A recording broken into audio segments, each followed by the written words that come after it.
So here's the situation. Guy's girlfriend vanishes for an entire evening. No call, no text, zero heads up.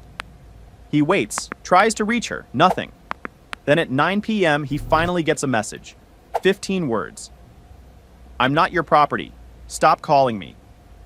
No argument leading up to it, no explanation, just that. And instead of blowing up her phone or showing up wherever she was to demand answers, he replied with 2 sentences, changed the locks, and went completely silent. What happened over the next 72 hours is one of those stories where you watch someone finally stop carrying a weight they forgot they were allowed to put down. Let's get into it. My girlfriend texted, "I'm not yours. Stop calling." I said, "Got it. I'm not your boyfriend either. Don't come back." Locks switched. Silence. Hours later came the tearful calls. My name is Cole, I'm 31, and up until about a week ago, I had a girlfriend named Nina. 3 years together, the last year of that living together in my apartment.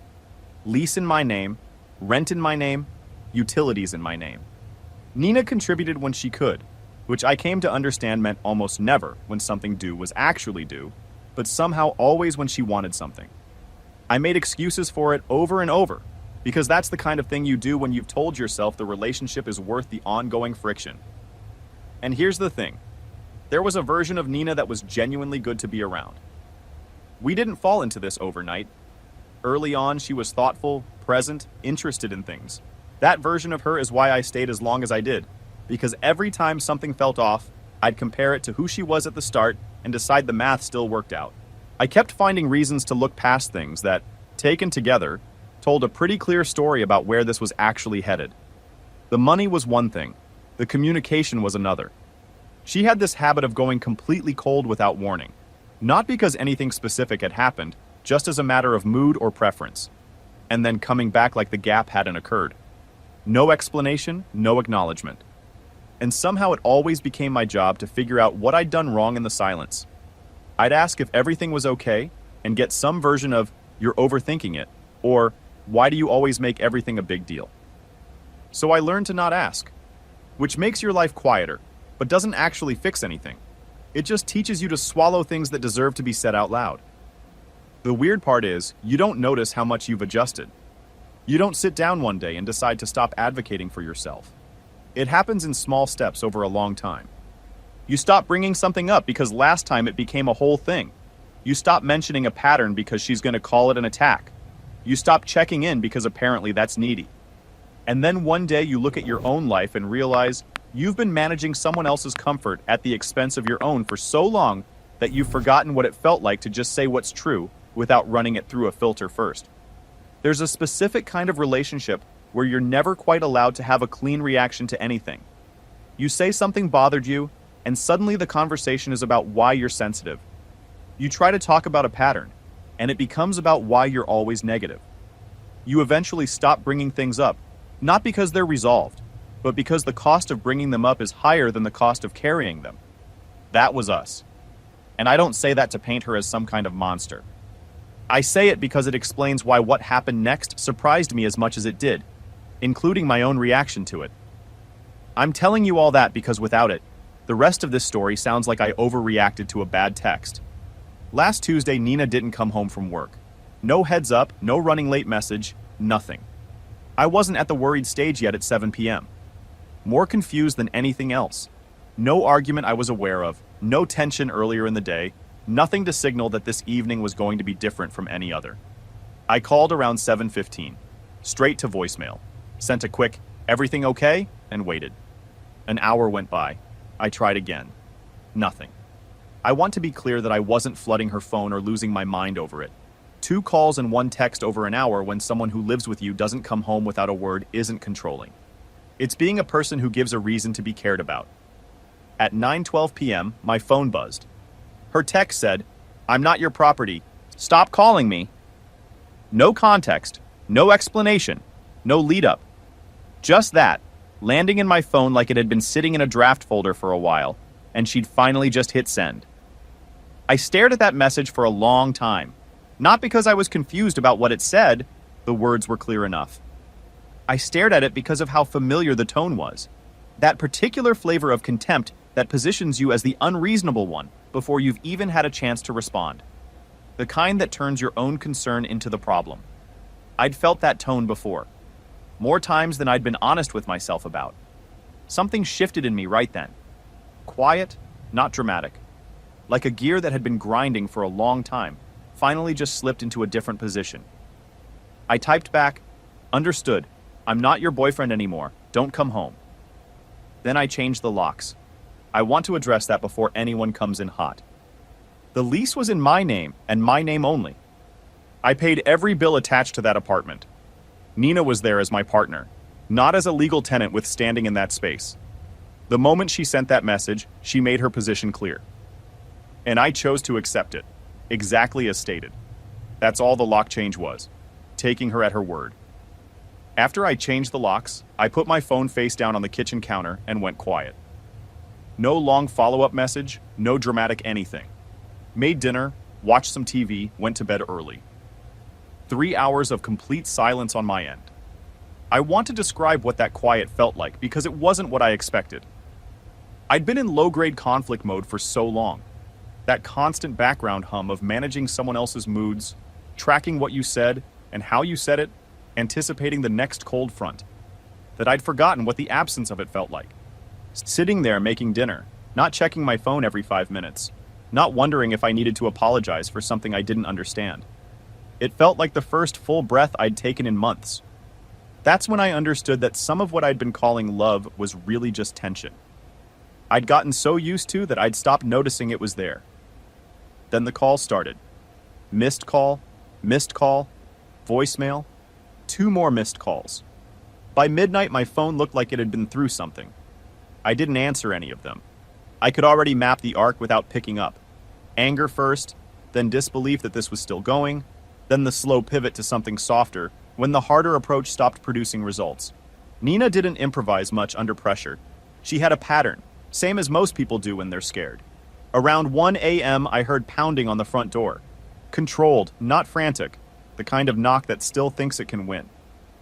She called my name, said to open up, said she didn't want to handle this in the hallway. I didn't move. She tried the knob a few times.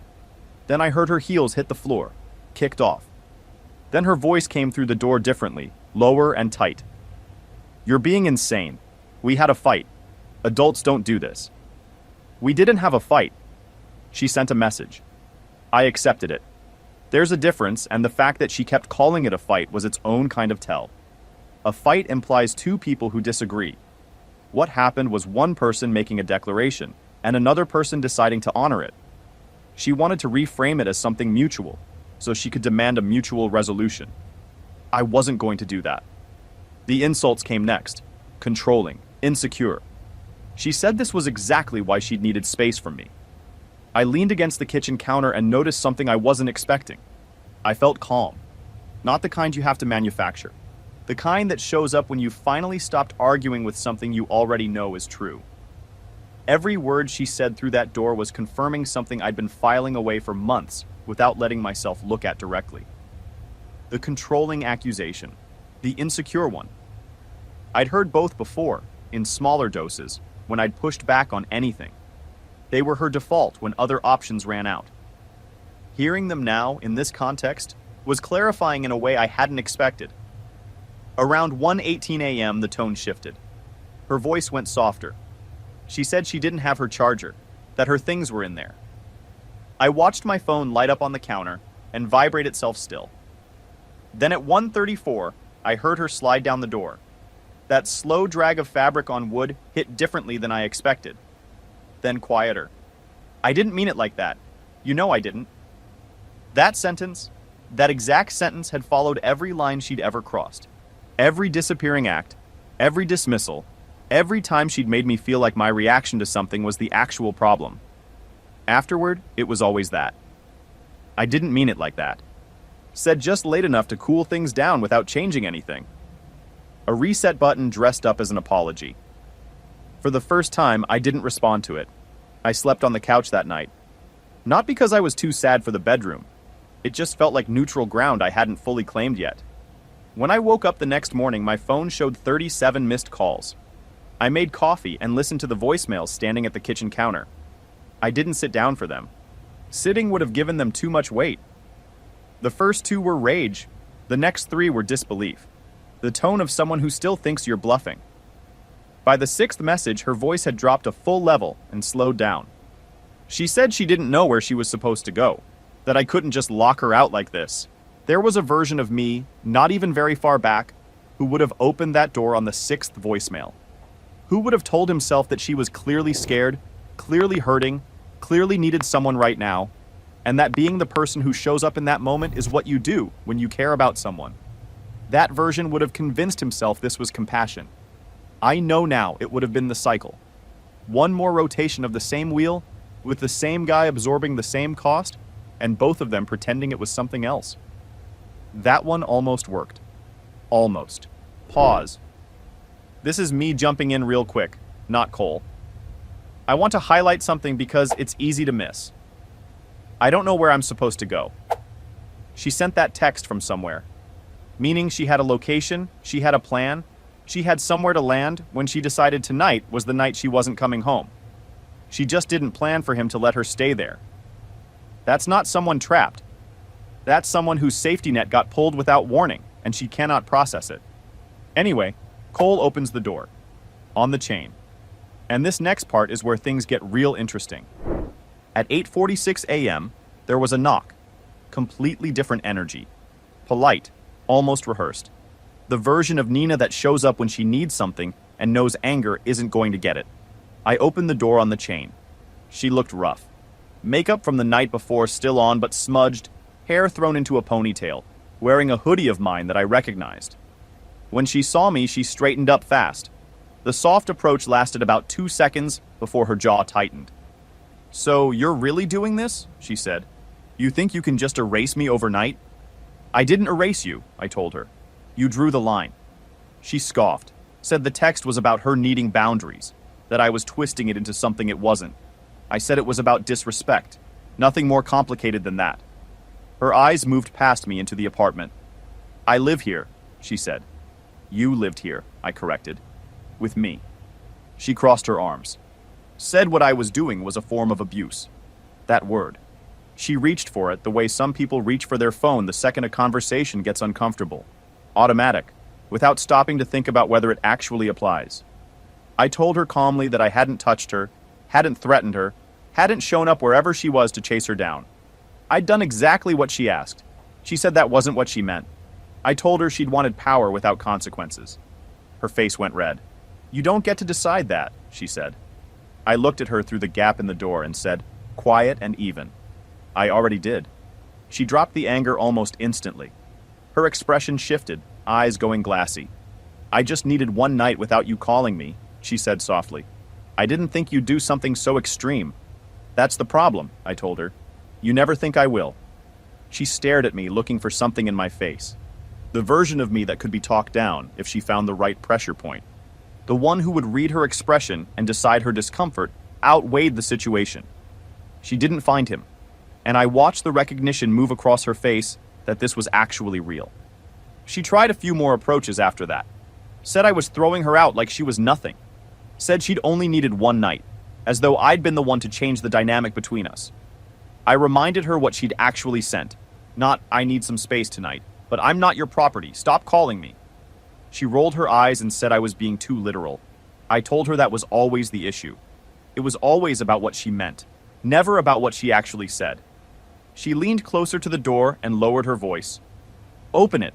We'll talk inside. You're embarrassing yourself out here." Image management. Even now, even in this.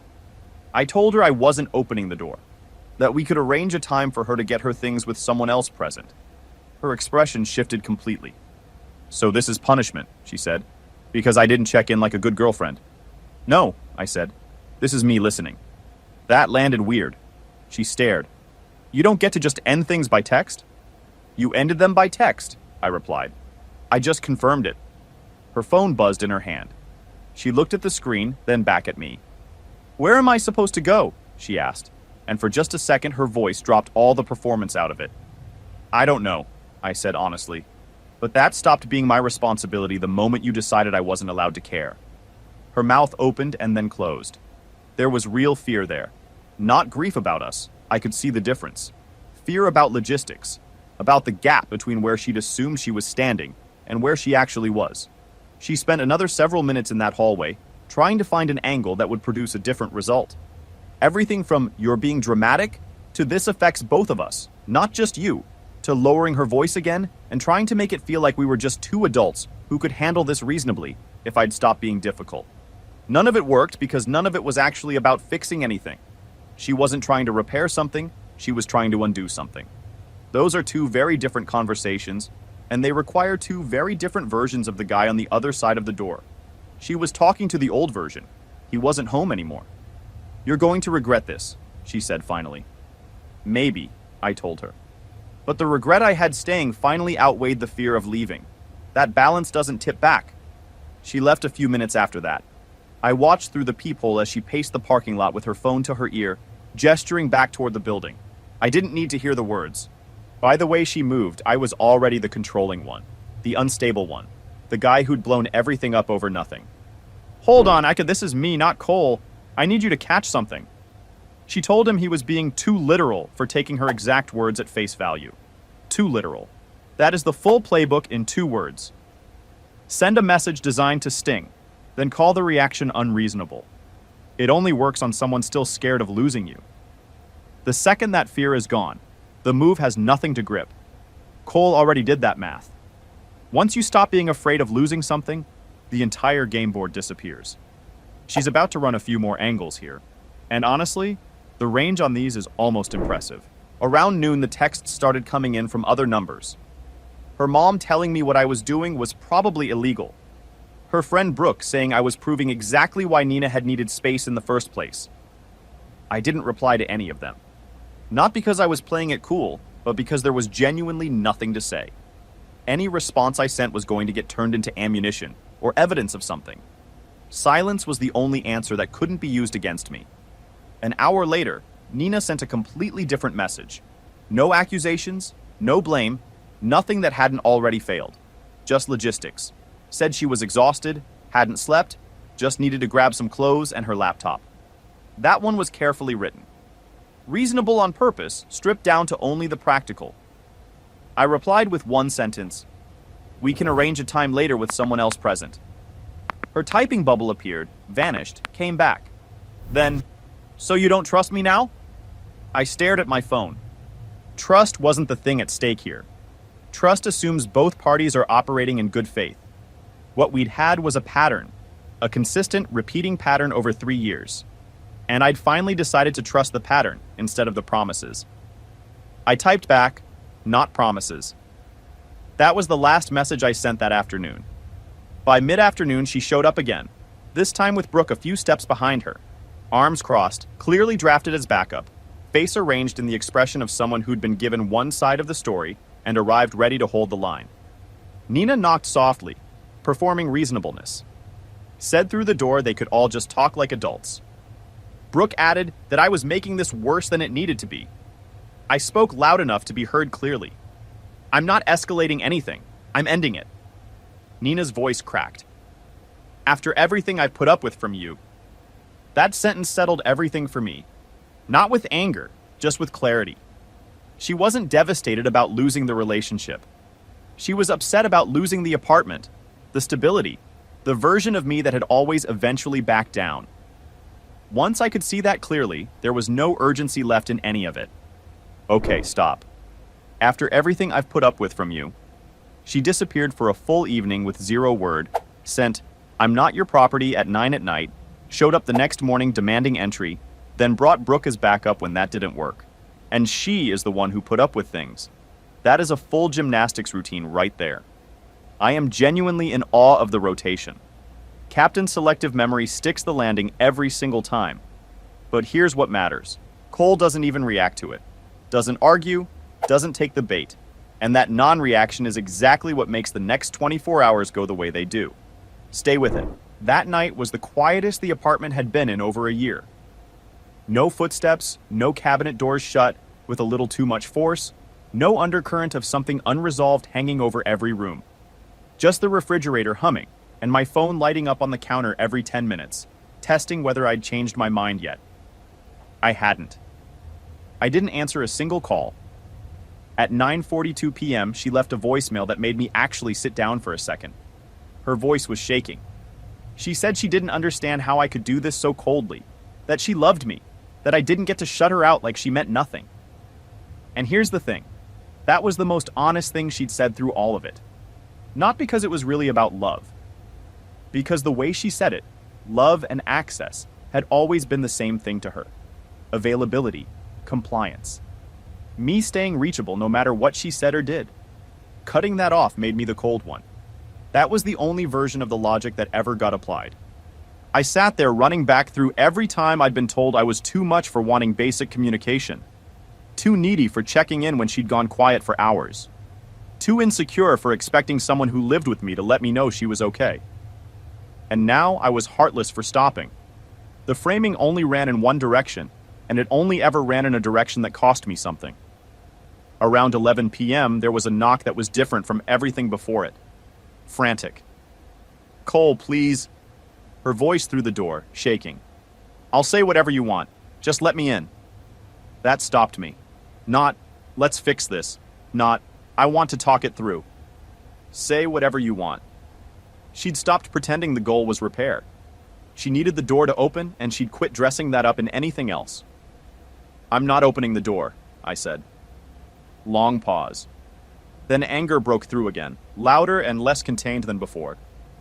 Said I thought I was some kind of hero. I told her I just finally listened to her. She sobbed against the door then, really cried, and for a second the old wiring in me tried to fire. The part that had always said her pain mattered more than mine, that her tears were more real than my discomfort. But I could see it clearly now. Opening that door wouldn't have been compassion. It would have been choosing the same cycle one more time. "I hope you're safe tonight," I said, "but we're done." The crying stopped almost immediately. That told me everything I still needed to know. Wait, this is me, not Cole. I need you to sit with that for 1 second. The crying stopped the moment the door became a closed option. Not gradually, not after a beat, almost instantly. Look, I'm not saying she felt nothing real through all of this. I'm sure there were genuine emotions underneath it somewhere. But that reflex, going from sobbing to silence the instant she registered it wasn't working, is not grief. That is a strategy hitting a wall and shutting off. Cole heard it. I think that's the moment this became genuinely simple for him. Tomorrow morning, she escalates to something almost creative. The next morning, I got an email. Nina hated email. Too permanent, too easy to screenshot, too much of a paper trail for someone who preferred to operate verbally, where nothing could be verified afterward. But texts hadn't worked, calls hadn't worked, showing up twice with and without backup hadn't worked. So she pivoted to reframing the entire situation as something reasonable, in writing, on the record. The email was long and clearly thought out. She said she felt unsafe, that she'd been blindsided, that she'd experienced something she called emotional abandonment. She used the word trauma twice. Then toward the end, she noted she might have to involve someone if I continued being uncooperative. That last part made me angry. Not the loud kind, the focused kind, the clean anger that narrows everything down to what actually matters. I replied with 3 sentences. "You told me to stop calling you. I did. You said you weren't my property. I agreed. We can coordinate pickup of your belongings through a third party. Nothing else." 10 minutes later, an unknown number called. I didn't pick up. Then another call. Then a text from her sister, someone I hadn't talked to in months, asking what was wrong with me. I blocked the number. By early afternoon, she showed up alone. No Brooke, no backup, just her standing in the hallway with red eyes and shaking hands. She asked for her laptop through the door, said she had work that needed to get done. That was the first request that didn't have any angle buried in it. Pure logistics, nothing attached. I told her to step back from the door, got the laptop, opened it just wide enough to slide it through. Our fingers didn't touch. She looked at me in a way she hadn't through any of this, like she was seeing something clearly for the first time. "You're really not coming back from this, are you?" she asked. I shook my head. "Neither are you." She started to say something, then stopped. Her shoulders dropped. Not dramatically, just went slack. And that was the moment the argument actually ended. Not in some big confrontation, not in a final blow-up. A question and a headshake, and something between us quietly closed. The apartment didn't feel like mine yet after she left. It felt like everything in it was still waiting to hear I'd made a mistake. I spent that evening packing her things. Methodically, not dramatically. Clothes folded, shoes paired, toiletries sealed. 2 years in this apartment, and there were entire drawers I hadn't opened in months, because they were hers. Shelves I left alone because she had a specific arrangement she preferred.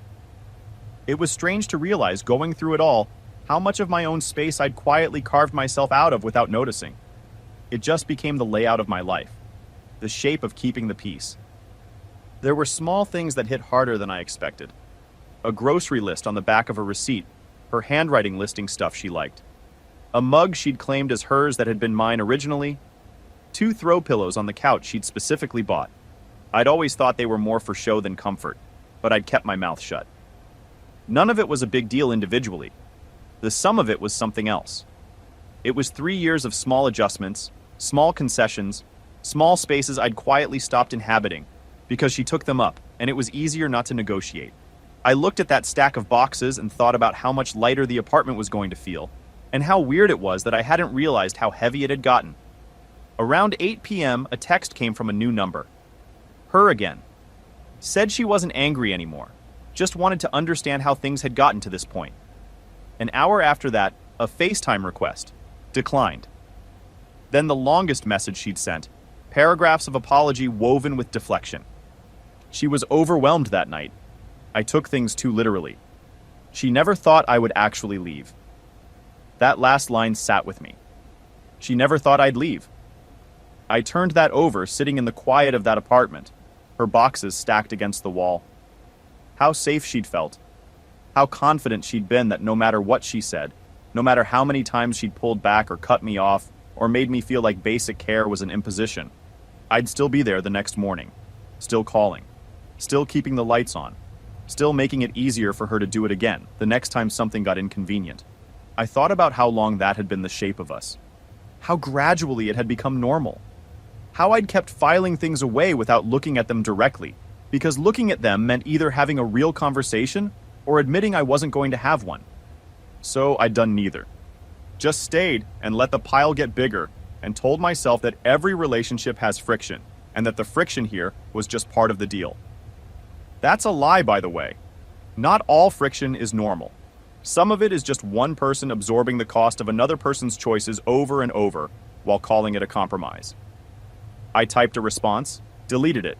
Typed again, deleted that too. Finally sent one line. I meant what I said. Please stop contacting me. Her typing bubble appeared, held, disappeared. Then nothing. For the first time since that Tuesday night, there were no calls, no knocks, no unknown numbers, no emails with the word trauma in them. Just quiet. And sitting in that quiet, what I felt wasn't sadness or triumph or anything I'd predicted. It was relief.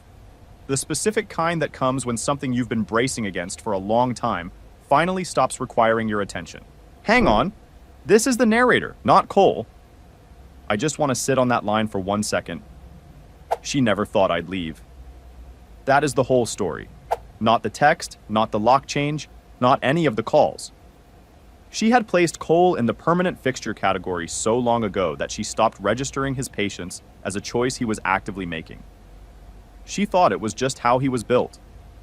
The problem with counting on someone's patience like it has no end. They don't send a warning shot. They just stop. And when they do, it doesn't look like anger. It looks like silence. Final update coming. Final update. The quiet didn't hold forever. 2 days later, my building manager knocked. Not angry, just awkward. The kind of visit that comes with a prepared sentence. He said Nina had contacted him claiming she'd been unexpectedly locked out and needed access to retrieve essential belongings. He wanted to know if there was some kind of misunderstanding. I didn't raise my voice or give him more than he needed. Told him we'd broken up, the lease was in my name, and I was coordinating her belongings through a neutral third party. Then I showed him the text she'd sent telling me to stop calling her. He read it, nodded slowly, and said he'd make a note of it. That was the end of that conversation. That afternoon, a handwritten note got slid under my door.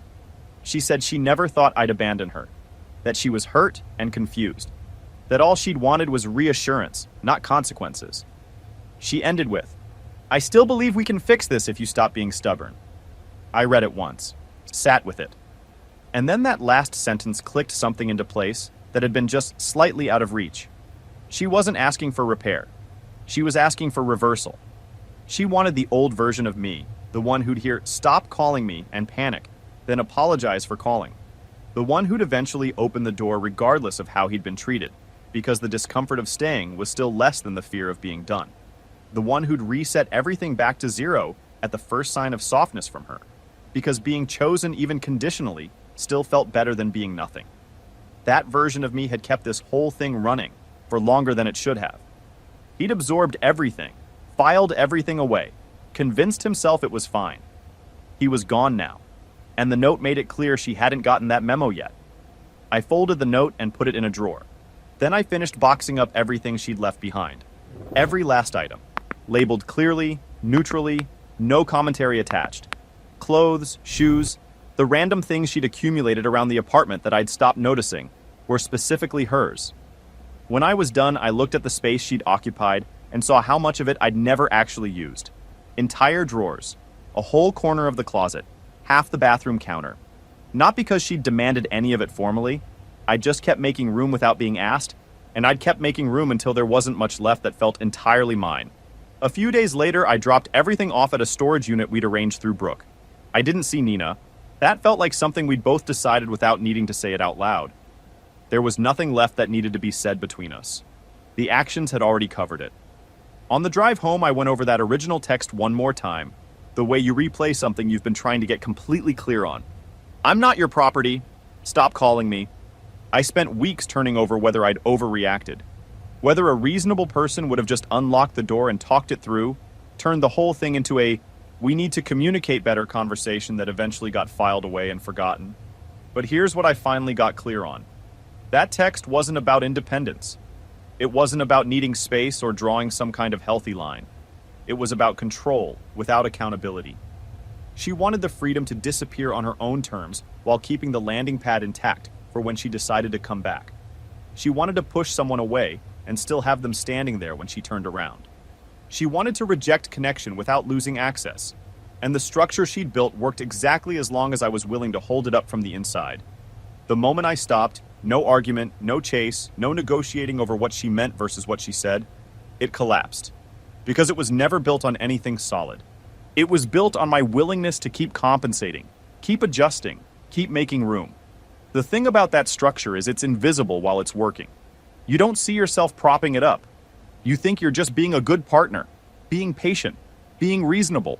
You're telling yourself that's just how relationships are. You work through the hard parts. You give people the benefit of the doubt. And all of that is true in a normal situation. But in this situation, what it actually meant was that I'd been doing the structural work for both of us and calling it love. The anger, the calls, the showing up with Brooke, the email, the handwritten note, none of it was really about losing me. It was about losing a version of me she'd stopped having to earn. And when she realized that version wasn't coming back, there wasn't much else to do. I don't hate her. I don't think she's some villain I need to build a case against. I think she got comfortable in a dynamic where she held all the exits, and I kept standing by the door waiting to be let back in. I closed that door, not with anger, not with revenge, not with some final dramatic word, with 2 sentences and a lock change. For the first time in a long time, I'm not sitting around waiting for someone to decide I'm worth choosing. I already made that call. If you've ever been in one of those situations where someone wanted you to keep caring but stop having needs, I genuinely want to hear how you handled it. Not looking for validation. Just want to know if this is as clear as it feels from here, or if I'm still too close to see it straight. Look, I'm not about to tell you Cole's some kind of legend for doing what he did.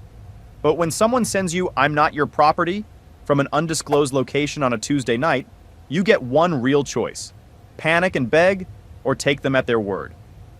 Cole took them at their word.